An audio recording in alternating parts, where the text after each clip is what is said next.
the record button and get started. So what we're going to do for the midterm exam, you go to course content, and I'm guessing you can see on the screen, and then go to course materials. That's our weekly.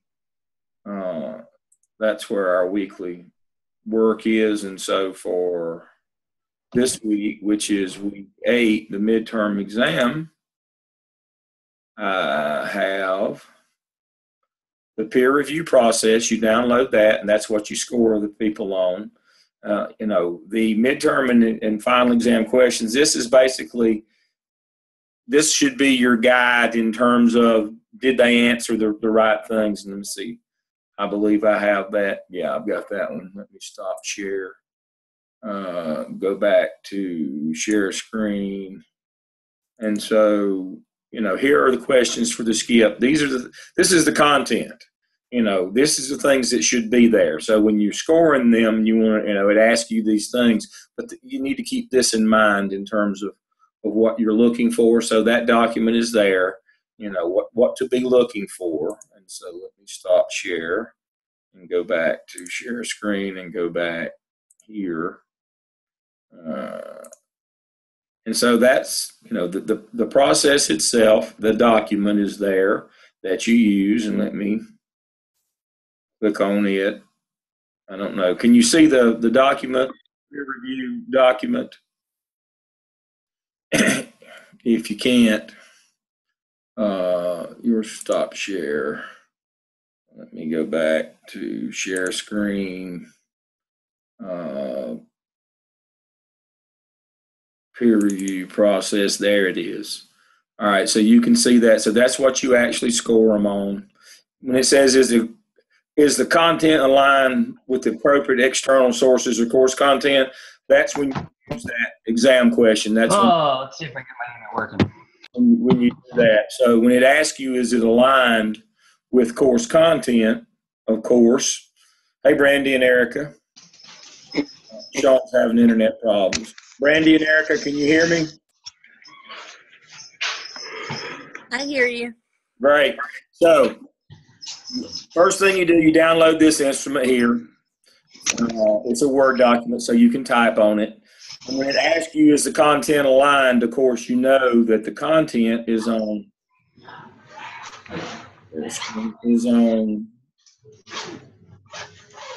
this one. This is the content that we're talking about. I've made this for you so you don't have to reread the entire skip to see if the content is aligned. This is basically what we want to know. If they've got these 10 things, then the content is aligned. So that's how you do that. Part of the feedback that I've been hearing on peer review process is folks have they're doing fine on format, but what they don't know is the content aligned. Well, it's real simple. Here's what you got to be looking for. So those 2 documents are on our weekly on week 8. So if we again, if we go back to week 8, we've got the peer review process, the exam questions, which is for content alignment, and then I've got the 2 skips that have been uploaded so far. And as more come in, you're supposed to upload them this week. As more come in, I'll add them, and you can peer review them later. I just want you to start with 2 anyway. If I had a dozen, I'd only start you with 2. I don't want to overburden you with those. So I want you to this week. I need for you to upload yours in the assignment Dropbox. And here are the 2 that you are to peer review this week. So under assignment Dropbox, if you can still see this, as you can see, you put your completed peer reviews, you put those right there, and then you drop your skip right there in the midterm exam. That's under assignment Dropbox. So that's the assignment for the week, to make sure that you have reviewed the 2 that are up, Erica and Sean's, and that you drop your own in the box sometime this week. And then you put your completed peer review of Sean and Erica in the box here. Now, I'm going to add another one right now. Bill content. assessment, assignment. I'm going to do an assignment. I'm going to put another completed peer review, and you can put them in different boxes. And so this one will be completed.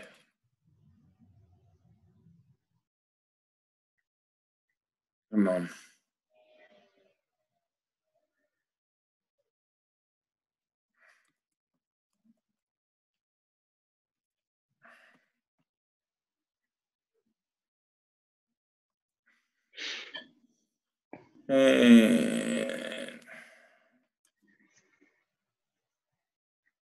And that should be,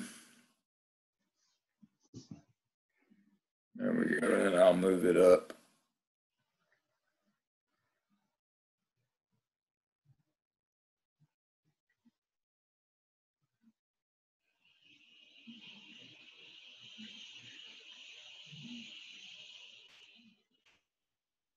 Oops. And there you two peer reviews can be right there. Everybody can see that. All right, so that's the assignment for the week, is to drop your completed skip in, or as much as you've got. Download the two that are in there, Erica and Sean's. Use the content sheet to see what if the content matches up. Use the peer review process sheet to give them their grade, and drop it in the completed peer review boxes right there for those two. So that's what the midterm is. Now, I thought y'all were going to get off light tonight, but Erica has asked me a question during last week's question session. I'll be back on tomorrow night if you have questions about this. You know, I'll be on at 7. I'll stay on to 8. I'll stay to 9 if anybody's with me. And so the question that I was asked, let me stop share, and which scares me,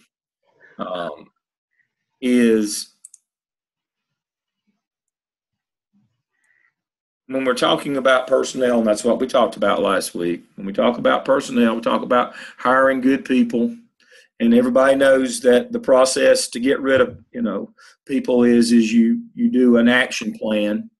But Erica asked a really good question, which was, what do you do in between? What's the teacher improvement process? Well, that's what the APTEL is. I looked, and I don't know that any of you were supposed to have completed it all last semester in 602, according to the timeline. But I don't think that happened. And so. No, I haven't done it. That's the semester I was behind. Right. And so. I need to catch up.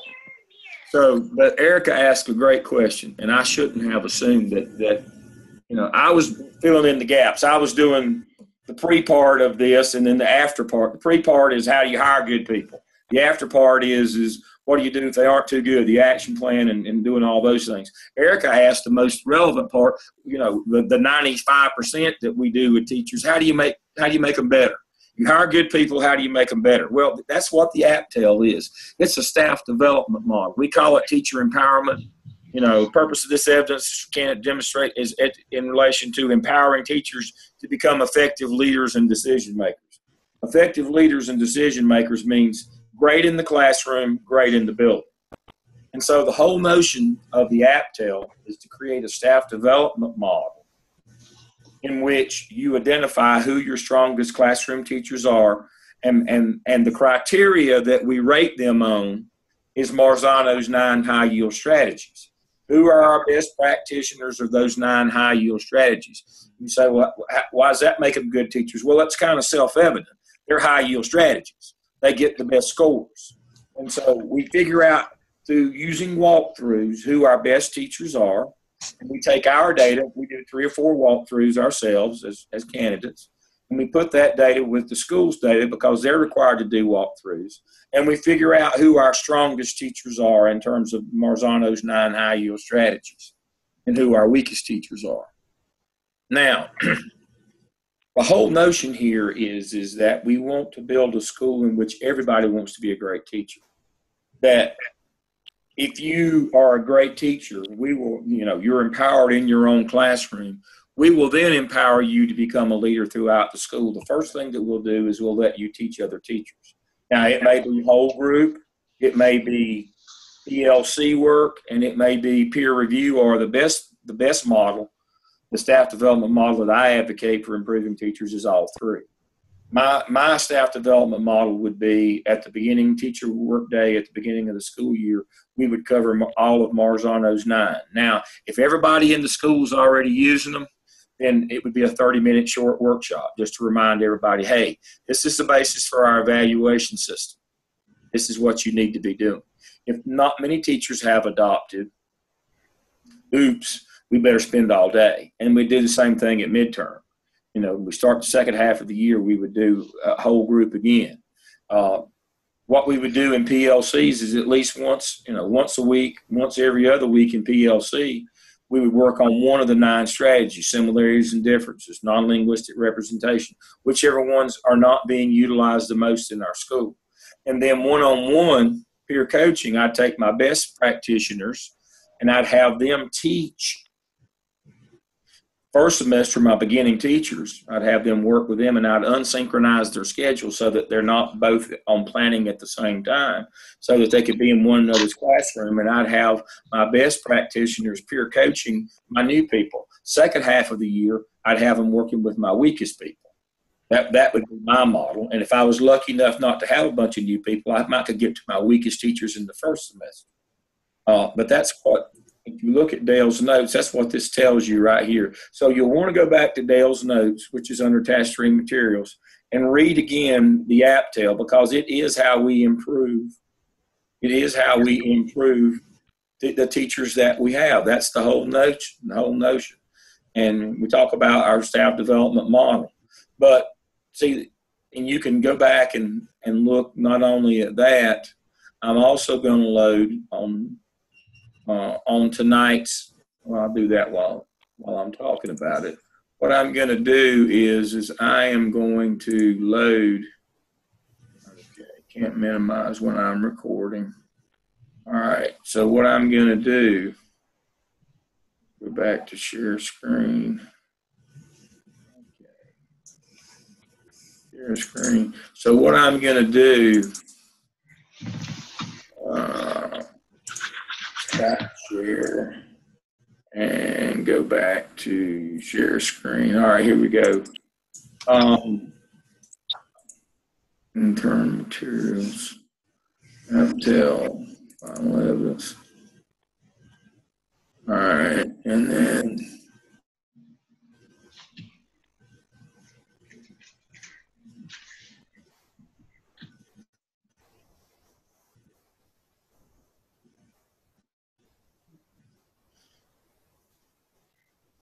all right, I'm gonna put this on our weekly on last week on week 7, our weekly materials. I'm going to add this one to it, and basically what it tells you the whole story of how you do teacher empowerment. It's a template that I use for when you put your final one together, but basically you identify how you measure great teaching, and there it is, Marzano's 9, and then you understand that when you want to empower these great teachers as your school leaders, the first thing you do is they teach staff development, and then they get involved in the school improvement plan, and then they get involved in curriculum, which is school-wide policy, and then they get involved with budget, and then the holy grail empowerment as a teacher is being involved in personnel. So our job when we do our APTEL is not to get people all the way through being involved in personnel decisions, but our job is to get them to the first level where they're great teachers and they can teach other teachers. That's what we want to do.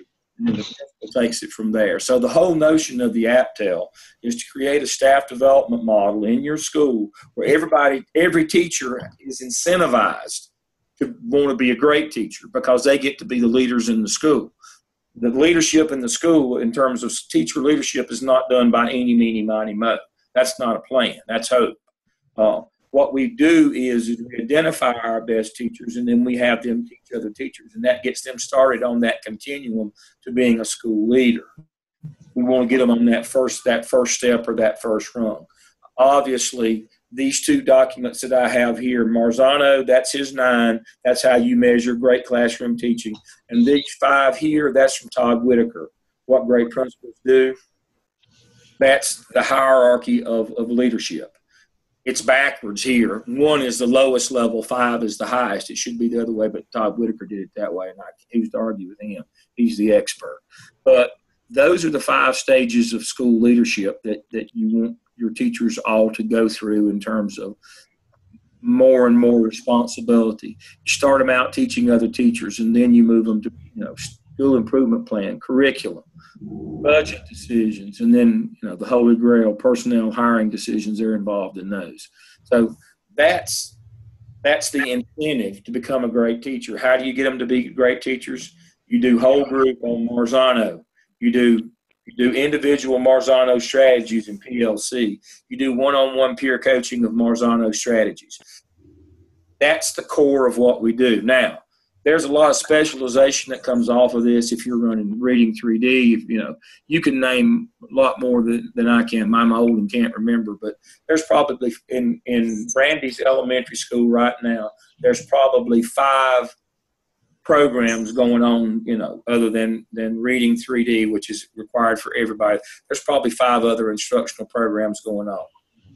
But what we got to understand as principals is there is a core group of competencies that make teachers great. It's the core of what we do. It's the coin of the realm. It's the basis of our observation system.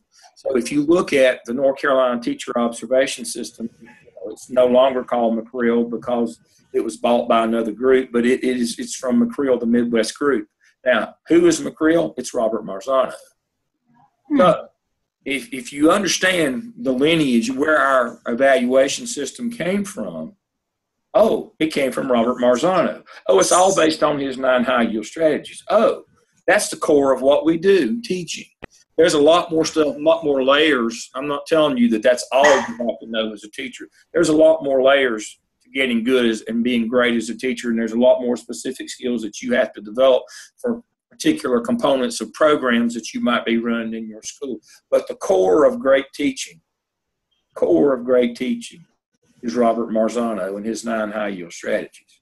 And if you can get your beginning teachers launched into Marzano or your weaker teachers, you can improve it. The question was from Erica, how do you improve the teachers that you've got?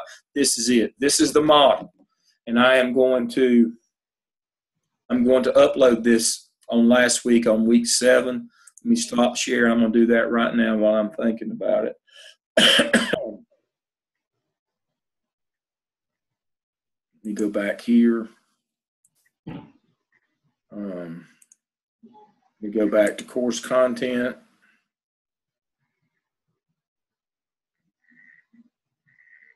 Course materials. This is the stuff that's covered in weekly sessions. And I'm going to go back to week 7 evaluation. And I'm going to add this APTEL final evidence template, build a file, because that's the meat of what you do. AAP, ATEL,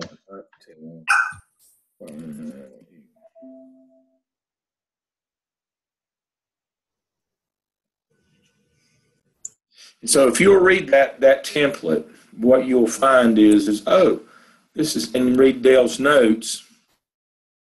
So let me go to Kingston.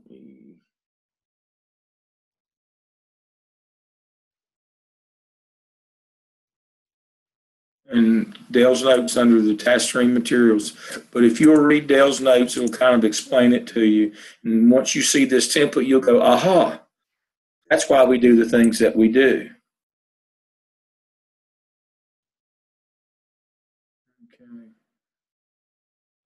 And there it is. There's the final evidence. So if you will read that, you will understand how you go about. Now, in the state of North Carolina, you cannot put a teacher on the action plan until you've done interventions. Let me say that again. Just like you can't test a kid for EC before you've done interventions. We went through that. We've already covered that. Same thing for teachers. You cannot put a teacher on an action plan until you have done interventions. And it can't just be, well, we told them to do better. You got to show that you had a systematic intervention plan that you use with any teacher. It's not arbitrary that you put, this is what we do with everybody to improve them, and it can't be capricious. The punishment can't, we've done walkthroughs on 15 teachers, and this is the only one. We're punishing this one because she wasn't using any of the strategies. Well, none of the others were either, but you didn't punish her. So that's arbitrary and capricious. So you've got to have an intervention model before you can put a teacher on an action plan. Well, guess what? Guess what the intervention model is? The APTEL. The APTEL that I just showed you is the intervention model. That's why we teach it to you. It not only improves teachers, but also it has to be done, and that's the accepted model, to work with teachers in the intervention phase where you assign them a peer coach. That third phase, remember, there's 3 phases: whole group, PLC, one-on-one peer coaching. That third phase, that one-on-one peer coaching, you had to have done that with a teacher. You got them all the way through. We did whole group with everybody. In their PLCs, we had them work on this. We even did a peer coach for this person. Once you've gone through those 3 staff development models and the teacher still has not adopted these strategies and has not improved, then and only then can you go to an action plan. Now, I'm asked from time to time, what is an action plan? Action plan is the same thing again. Basically, an action plan is that of the 9 strategies, you aren't using these. We've got to see these. And that's the plan is we've got to see these. And I think I believe I even have. All right, let's see if I can do it. I'll add it to this page file. I have what is used in an action plan. I don't tell anybody that's what it is.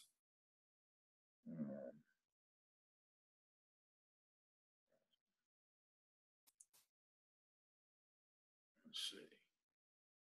Go back here.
Okay. Okay.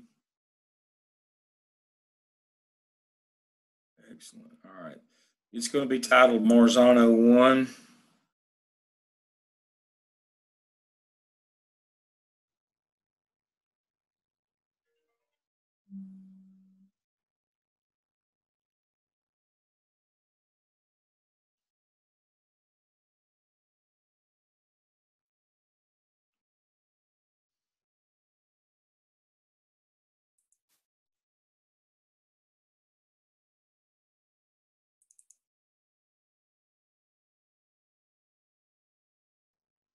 Oh, here it is, Marzano 2. I'm going to add this one too. All right. Build content, file. This one is going to be Marzano 2. These are the 2 documents.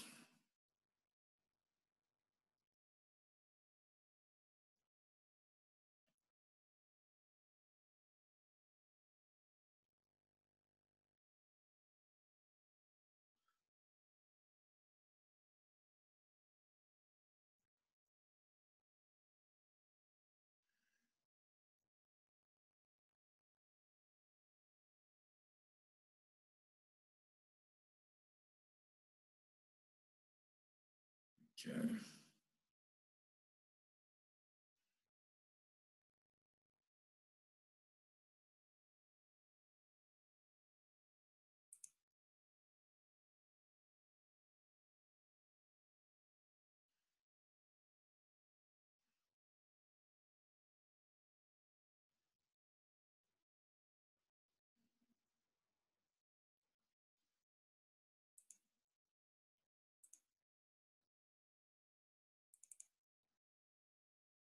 Can y'all see Marzano's 9 high yield strategies?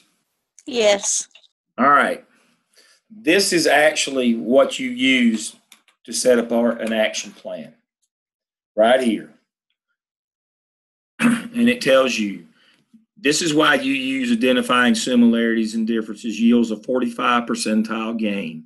What the research says, and then this is the things we would expect to see in your classroom. Look at that. Now, see, this is what you build an action plan off of. It is the content right here.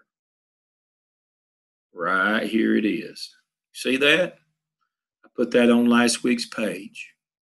Now the O and Marzano 1 just explains what they are. This is what you use to build an action plan right here. So the basis of an action plan has to be Marzano. It can't just be, we want you to get better, or we'd like for you to do some, arcane, asinine, something that's not really, something esoteric, something that can't be met right here. This can be measured, and we tell you exactly what we want it to look like in the classroom. Now, hopefully, it won't be all 9 of them, but, here it is. This is what it looks like. And then here are some things that, some materials that they could use. Here are some samples of the stuff that they can use to do these things. I mean, this is gold right here, folks. This is the corner of the realm right here. So that's it. So go back to share a screen and back to week 7. So on last week, I put Marzano 1, which basically explains what Marzano is, but I've got Marzano 2. Marzano 2 is how that's the basis of your action plan. Aptell final evidence is what you do. That's your intervention strategy. The Aptell is the intervention to make better teachers. And if they don't, at least you did an intervention strategy where you did all 3 staff development. You did whole group, you did PLC, which is called small group, and you did one-on-one peer coaching. So the question that Erica asked, to get back to the original point here, is what do you do with teachers you already got? Well, right there's what you do. Right there's what you do with them. You do Marzano 1 and 2, Aptell. That's it right there. All right. Any questions on that part of it, on that part of personnel, improving the personnel you've already got? Everybody understands? I understand. I do have a question, though. You said that's an intervention. Are there a certain number of interventions that have to be tried, or? Well, see, that's any number. See, that's 3 interventions in one. Okay. That's 3. Whole group, ELC work, one-on-one peer coaching. That's 3. That's all there is. That's the only 3 types of staff development that there are. Okay. And that's why I said Makes sense. your school-wide staff development program should include all 3, because you want all teachers to improve. You don't want to put any of them on an action plan. But if you have to, guess what? You did all 3. You can't, you're golden as an administrator if you do all 3, and the basis is Marzano, and you use that Marzano 2 that I just showed you there, where you tell them exactly, hey, this is what we want to see. It's not just you got to get better. Well, what's that going to look like? Well, I don't know. You just got to be better. Well, no, this is exactly what it looks like. Now, that one we don't normally share out in public too much, but that's or if we do, we don't tell people. But that's what we write an action plan off of. That exact piece. You get in trouble if you try to say, well, this teacher's not really good at this program, and here what we want them to do. Well, but then the teacher says, but that's that's esoteric. I mean, that's that's an opinion. That's subjective. Why are we doing this program anyway? I'm a really good teacher of the base, in terms of what I'm being evaluated on. I'm being evaluated on, or what the North Carolina evaluation system says I'm to be evaluated on, is Marzano or McCreel, not this stuff over here, this particular program that you're doing. Get somebody else to do that. I'm supposed to be good at these 9 things. Well, that's why you use that Marzano 2 I just showed you. That's why you use that to build the action plan. And you do the interventions based on Marzano. Whole group, PLC, small group, one-on-one peer coaching. All based on Marzano. That's how you get better. That's how you build a staff that they're all trying to be great teachers because they want to be the leaders in your building. They want to have the opportunity to teach other teachers, then be involved in the school improvement plan, then be involved in curriculum, then be involved in resources, and finally they want to be involved in hiring decisions. But it's a hierarchy. Would grade level planning be the small group part? If that's what you use in place of PLCs. We've got both. We have grade level planning 1 time a week for every grade level, and they also can do additional time on their own. But then we also have PLCs I think twice a month on Wednesday. That's when legally it should be done. That's why I said sometimes it's once a month, sometimes it's twice a month. But at least once a month in North Carolina, you've got to have PLCs at least once a month during that common planning time. You don't do it. PLCs, we have everybody in the same area. It's divided up by grade level. Sometimes we'll mix the grade levels for certain activities. That's correct. But the grade levels meet during the school day once a week. That's your required small group staff development is PLC. Okay. And so that's when you would work on individual of those 9 strategies. This week we're going to work on cooperative learning. We're going to share what we've learned and what we're doing in the room. And somebody that's doing it really well is going to come. That's why we might group and regroup. And somebody that's doing it really good in their room is going to come and share with us what they do in their room. So yes, all three, we started the year out, whether we spent a half an hour or all day, we started the year out. This is how you're going to be evaluated this year. This is how we get good test scores. This is what we do. What do they do at Jones Sausage? They make sausage. We teach kids. That's what we do in this school. How do we do that? We do that by using these 9 high yield strategies. We make sure that we tell everybody that at the beginning of the year and at midterm when we do our whole group staff development. We all get together and go over parking spaces and all the rules for the year and all that, day-to-day stuff. And here's the duty roster and the schedule and those things. But somewhere in those teacher work days at the beginning of the year and at the middle of the year, when we start second semester, we've got to make sure in whole group we say, this is how you excel in this business. This is what we expect in this school, is that you become a great practitioner of these 9. And we spend a lot of time or a little time based, again, on how many teachers are not doing it. If none of our teachers are doing the 9, we take all day. If all of them are doing it fairly well, we take a half an hour. Then we work individually on the individual of the 9. We work on them in the PLCs at least once a month. New teachers get a one-on-one coach. Weak teachers get a one-on-one coach to work with them, that can come to their room while they're teaching. They can go to the teacher's room while they're teaching. That's very important in that intervention model. Let me say that again.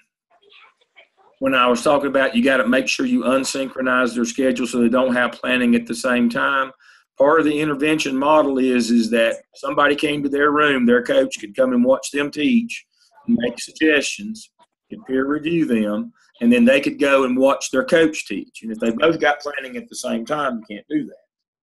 So in my school, then, the coach would probably need to be in a different grade level because all the grade levels have their resource at about the same time. perfect.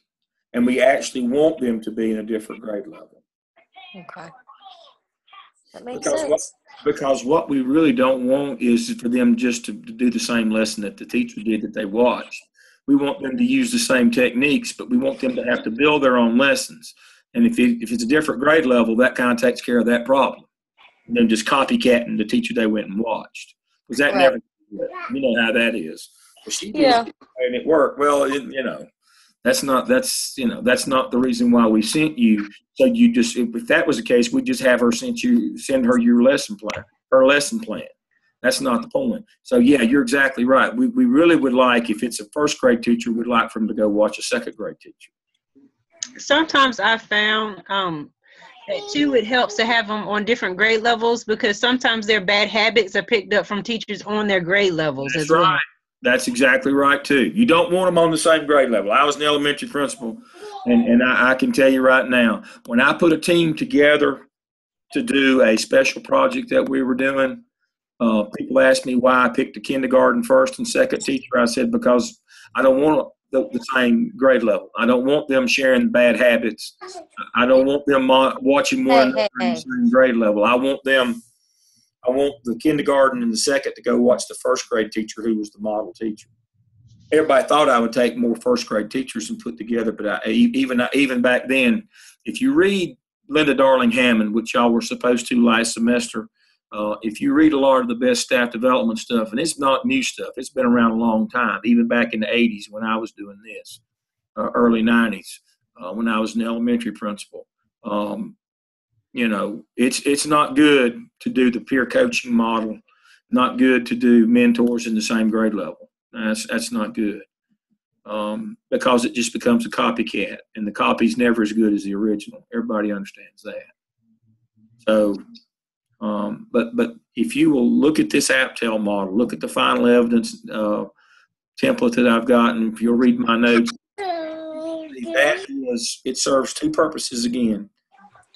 It improves the teachers that we've got, but also serves as the formal intervention model that we could then legally go and put a teacher on an action plan.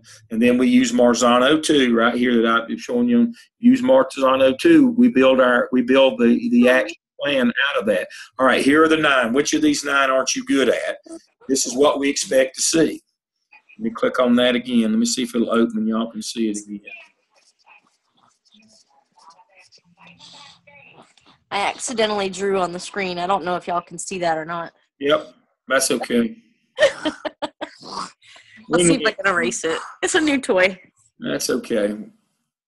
We can live with that. I kind of figured that. All right, can y'all see Marzano again? Mm-hmm. All right, so again, what you do is if they're not doing identifying similarities and differences, you pick and choose from these things over here on the right that are most appropriate for the content that they're teaching that you'd want to see them use. And you see all the different options you've got over here. Thinking maps, T-charts, Venn diagrams, classifying analogies, cause and effect links, compare and contrast organizers. I mean, it's got everything. You just pick what you think would be appropriate for their grade level. But, and see, they can't say, well, I don't know what to do. They said do similarities and differences, and I don't know what that means. Well, right here's what it means. You know what a thinking map is. You know what a Venn diagram is. And we got it for each one of them. I have found a lot of times in SST when you're talking about interventions for students with teachers, they are doing a lot more interventions than they realize. They just don't realize they're interventions. They just don't know their interventions. Well, right here they are. See, this is the intervention that you do with teachers, and these are the strategies, how it looks in the classroom. Now, I'm not saying you make them do all of them, and all 9 and all of these, but you pick, probably the 2 or 3 weakest areas, and then you pick 2 or 3 of these over here on the right. Pick 2 or 3 from the left, 2 or 3 from the right on those, and you give them, one of the things you don't want to do is give them all 9 and all these strategies, and then they could say, well, that was capricious. That's way too much. That's not reasonable.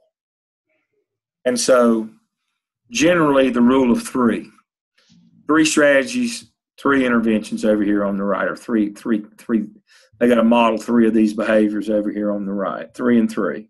Have about 10, no more than 10. You're golden. It's accepted. It's what our evaluation system is based off. They can't fight it in court. I mean, if you tell them they got to have a thinking map and they can't produce a thinking map, that's not subjective, folks. That's pretty objective. So, I mean, this is concrete stuff, and this is the basis of our evaluation system. And right here's some good stuff that goes with it. I'm telling you. Lamb. Yes. Sorry about that. Wanted to know, once a teacher, you've done the action plan, you have identified the steps, how long does it take for a teacher to be totally dismissed from that job? Like, is there time out, like a time frame? The teacher still isn't able to follow through with everything that has been outlined? I just asked because I'm a coach, and typically I do a lot of those, I'm that person that goes in and does a lot of the model teaching.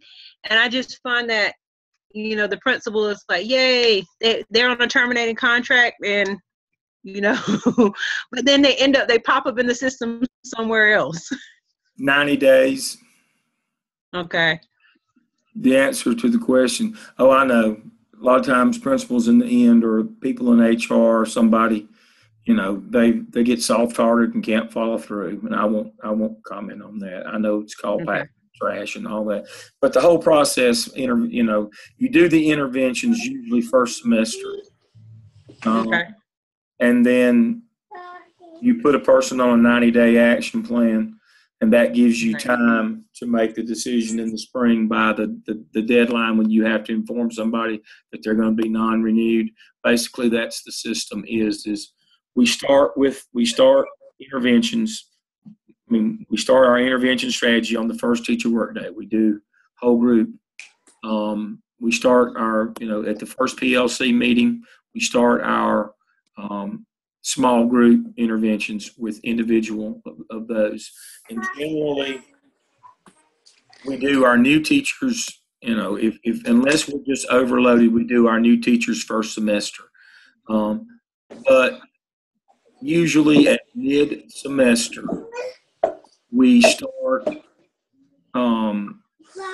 mid-semester, which would be about now, calendar-wise, we would start with the one-on-one peer coaching. You've had 9 weeks. You've had 9 weeks, and we were concerned about what's going on. We've got some midterm assessments on your kids. We've been watching you, so we're going to give you a peer coach from now till the end of January, till the first semester is over with, and see if you can improve. So. Remember, we started whole group with everybody at the beginning of the year. We followed up with PLCs mid-semester. Fall of the year. We started you with a one-on-one coach. And we're going to do that for about November, about 90 calendar days until the end of January, 1st of February, when the first semester is over. We're going to do about 90 days of peer coach with you, and then when the second semester starts. We're going to do, if you haven't improved, we're going to do the 90-day intervention with you. Here's your plan. We knew probably 75, 80 days into the one-on-one peer coaching that it wasn't working for you. So second semester, here's your action plan. We're going to continue giving you that one-on-one coach. We're not going to stop that. We're going to continue with that one-on-one coach, but here's your action plan of things that we've got to see. And we're going to give you 90 days. And so that puts us, February, March, that puts us at the end of April, somewhere sometime late April, May 1, we have to tell teachers about now that we've shifted the calendar back a little bit, since they go off on June 15th, May 15th, May 1st, something like May 1st, they have to be told now. Is that about right? That they're going to be non-renewed? So the days work out almost why the process works like it is. You do 90 days of your first 2 interventions. The whole group, we're working in PLCs. Teachers aren't doing it. We've got data that shows at mid of the year, kids aren't getting, mid-first semester, kids aren't doing well. 90 days of the one-on-one coaching, still not doing any good. Put you on a 90-day action plan. At the end of that 90 days, it comes, gives us a week or so before the deadline to make a non-renewal decision on you. We call you in sometime early May. Here are the things we've done. It's consistent with the North Carolina evaluation program. We started you out in whole group. PLCs, we gave you 90 days of, without any pressure on you. We gave you 90 days to improve. We gave you 90 more days with that same coach with some deliverables and an action plan. You didn't do that, then the decision's going to be to non-renew you. That is a legally defensible that cannot be broken. Okay. Legally defensible that cannot be broken. And it's not like we singled you out. Everybody does this. We do this with everybody because we're trying to empower teachers to be better in their classroom and then give them the opportunities to become empowered as a school leader. So there's 2 types of empowerment. I call them Little E and Big E, not to be confused with the Earnhardts. I know this is NASCAR country, but Big E is empowerment as a school leader. That's teaching others, being involved in the school improvement plan, being involved in curriculum, being involved in resources, and being involved in personnel. That's Big E. Little E is being empowered as a classroom leader where you're using Marzano's 9 high-yield strategies. And there's a relationship. What we know from the data, all the data tells us, all that efficacy data and all that empowerment data tells us that the more opportunities that teachers have to become leaders in the school, the better teachers they are and the better that their kids score. We know that. That's not debatable stuff. So that's the kind of model that you want to create in your school as a principal, where every teacher is working to be a better teacher all the time and to get to be a leader in the school. And being a leader in the school is reserved for the very best teachers. It's not just an eeny, meeny, miny, mo reward. Right. It's creating a culture and a climate of achievement for not only kids but for teachers. That's the way you do it. People ask me, how do you build a better school, or how do you change a climate, or how do you take a school that's not doing well and make them do better? The Aptel models. Not rocket. So, I have a few questions. Let's say somebody needs a peer coach. Does the peer coach know that the teacher is struggling or that they're about to be put on an action plan, or is that just... They're not. No, you can't say they're about to be put on an action plan. They get 90 days with no judgment of peer coach. Yeah, they know they're struggling. Okay, yeah. That's what I figured, because, wouldn't that be like a confidentiality issue? But now the action plan is confidential. What you tell, at mid-first semester, what you say is you're going to be working with, we're going to give you a peer coach for the next 180 days. From the middle of this semester to the middle of the second semester, we're going to give you a peer coach. The first 90 days is no value. If you're making progress, everything's good. Now, is there ever a situation where a person who has interventions in place or an action plan in place, if they, for whatever reason, they end up at a different school or whatever, does that follow them, or do they kind of frozen where they are?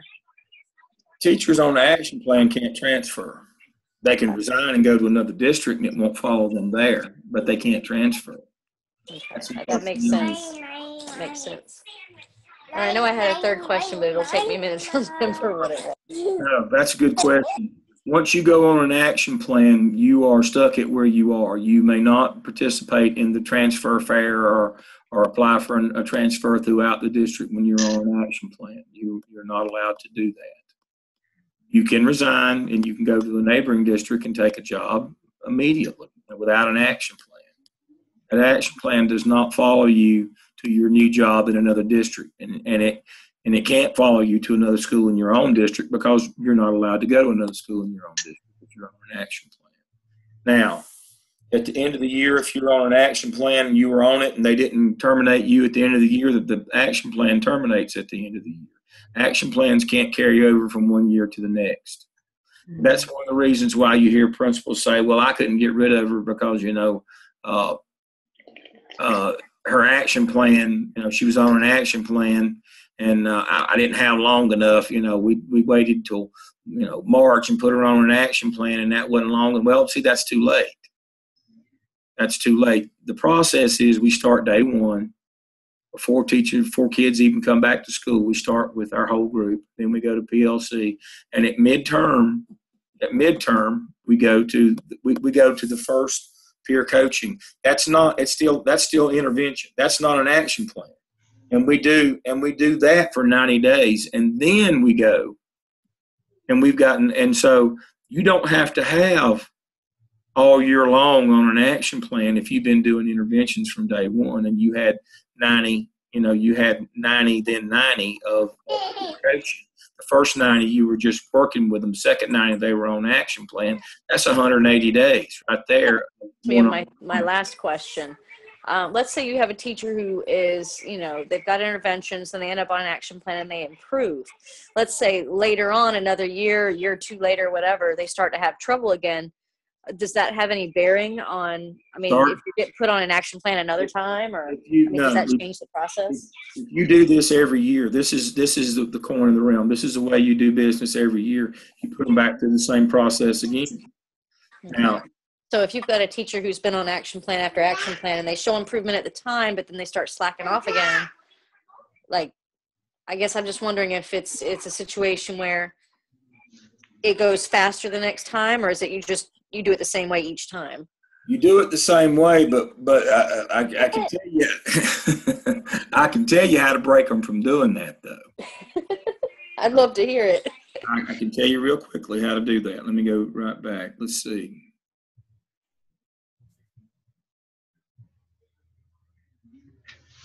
And this is perfectly legal and it's ethical. There's nothing shady about it. Nothing shady about it.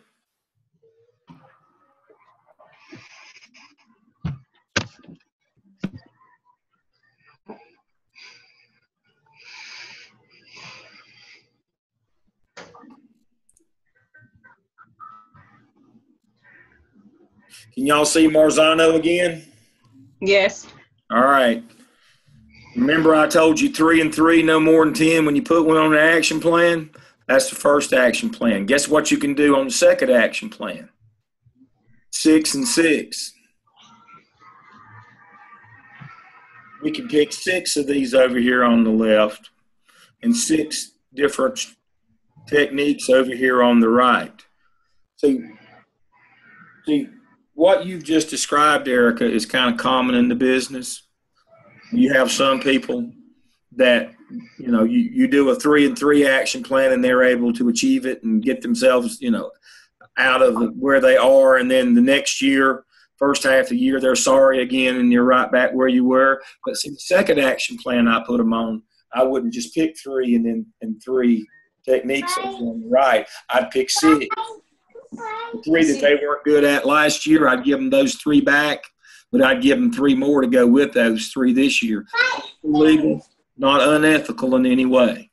Well, see, the reason why I thought about that is because I don't really have any experience with that part of, teaching, because I'm a counselor and I've never put on any kind of plan. But as far as SST goes, I've had students that, a teacher will come to me and say, this student is struggling, and then halfway through the year or 3/4 of the way through the year, they're suddenly magically on grade level and everything is great. And then they get to their next grade level and the teacher's like, I don't know how they passed the grade. Well, they passed the grade because last year's teacher didn't want to do what they needed to do. Yeah. So, that's what I... See, what I'm talking about is, you can break teachers because obviously it's a choice. I won't speak to the student model there that you talked about, but if you've got a teacher that's not doing well, put them on an action plan, they improve, and they immediately backslide back to where they were, that's a choice. And so what we're going to do is we're going to make the action plan more difficult, more involved, where either A, they'll go on somewhere else, resign and leave, or we'll be able to fire them because they won't be able to do all that we give them. And we'll make that second action plan so painful that if they do get through it, they'll never be on another one again. Right. They'll learn. That's exactly right. Some people, it takes more than one time to learn. I mean, I've heard of teachers, because I'm the counselor, teachers come and talk to me about things. And it's the same in every school that I've been in. But, they'll come and they'll say, the principal has it out for me or, whatever. And they feel like they are being unfairly targeted or whatever. But no, I mean, that makes sense. I mean, this is the way we do business. So that kind of wraps up our personnel. So we know now we need to hire good people, and we got some questions and we got some techniques on hiring good people. We know how to now deal with the people in the middle, even through the action plan part of it. So we've kind of covered personnel. I want to remind you again to go to course materials, go to week 8.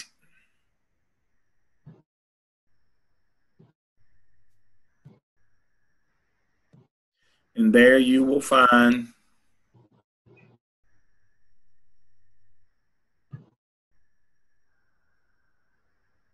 download the peer review process. That's what you score. It's a Word document so that you'll know if they got the proper content, if Erica and Sean have the proper content. Right there are the midterm and final exam questions. And there's Sean. First. There's Eric. So there they are. You put those down there. And then once you have completed the peer review process, you go to assignment Dropbox, and I have a place for you to put it there. Speaking of the Dropbox, the weekly assignment or list or whatever it's called, it said something about D and E for this week. I think it's the SIAP, and I didn't see a place to drop both of those, so I put them both in the same spot. I think they're both in D. They're right here under assignment Dropbox. Can y'all see the screen? Mm-hmm. So here's your peer review kit. There's nothing in there that you have to put anything into. That's just a backup file I've got there. You put completed peer review and 1 and 2 right here. Your midterm that's due this week that we're in right now, you drop it here. Erica and Sean already have. Your final exam, you'll drop it there. But you can see your individual components here, C, D, and E. And then OMA, A, B, C, D, and then top E. So right here under assignment Dropbox is where you put all this stuff. No, I think it's something else. It was something we had to submit for you. No, I can't remember. Let me go grab my paper. I don't have anything other than this stuff here. It's a different evidence. It's not either of those. I think it was towards the bottom. No, I don't have any more other than this. I'll have to go look. I'll email you about it. Okay. I'll be back on tomorrow night. Okay. Erica, they're at the bottom. It's the PSYOP D and E. Ian, yeah, that one. But see, you're talking about the PSYOP D and E. Well, I've got E here. I don't know if D do or not. I can put a box there and make it optional. I don't remember which one of the two it was, because I sat down and I tried to work on those today. Okay. And one of them I was not able to complete because I hadn't done the other two. Right. And that's what I'm talking about. That I'm going to put it there, and if you get to it, fine. If you don't, fine. Dr. Lamb, did you get my skip? I put it in on Monday. Yeah, I thought I graded it tonight. Okay, I just want to make sure it was in the right place. The whole thing? Yes, sir. I put it in the midterm. Oh, let me go back and look and see that. Yeah, that's what I did too. I thought the whole one. Yeah, I got Erica's. I did not get Brandy's. Okay. Yeah. Should I go back? I guess I haven't been paying a lot of attention on that part of the course. Should I go back and submit my individual components into those Just by different places? Just by the end of the semester. Okay. I'm just interested in. Okay. Let me see. Needs grading. Grade center needs grading.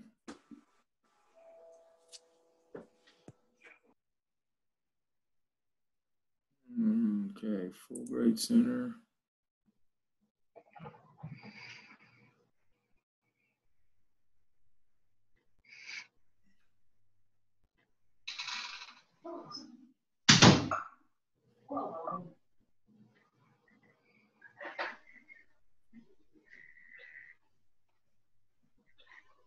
Yeah, I see. I graded it.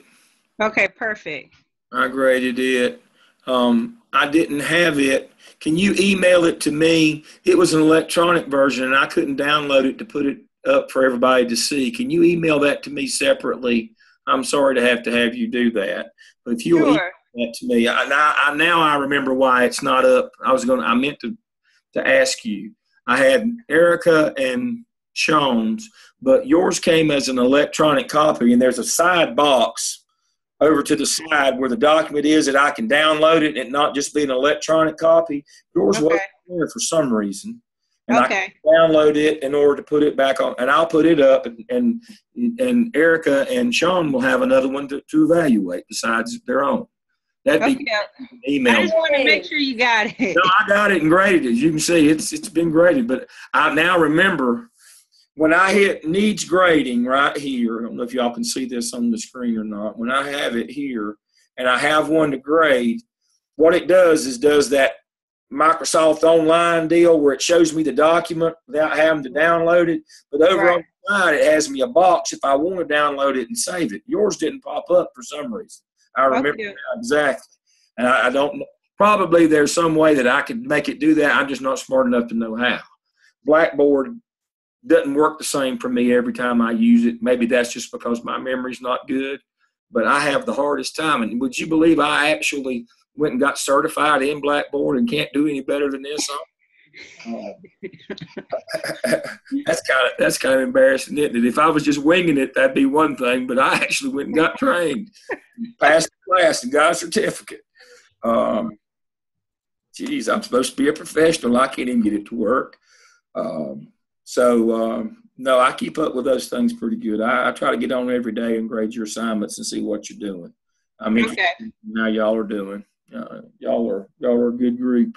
I definitely appreciate all the input and feedback. No, that's what it's very different from last semester for me. Well, I hope it's better. I know definitely. That's why I self-impose this hour limit, because God, you'd hate to have to listen to me for 4 hours. That'd be brutal, wouldn't it? I don't mind listening to somebody for 4 hours as long as I'm learning something. Well, that's, I get tickled myself sometime. I'll be back on tomorrow night at 7. And I look forward if y'all want to join in with me. But if you will send me that, I'll upload it tonight so that Sean and Eric will have something else. I've had a great time tonight. I always enjoy this. This is the highlight of my week. All right. Have a good night. You too. Thank you. Bye-bye. Thank you. Thank you. Bye.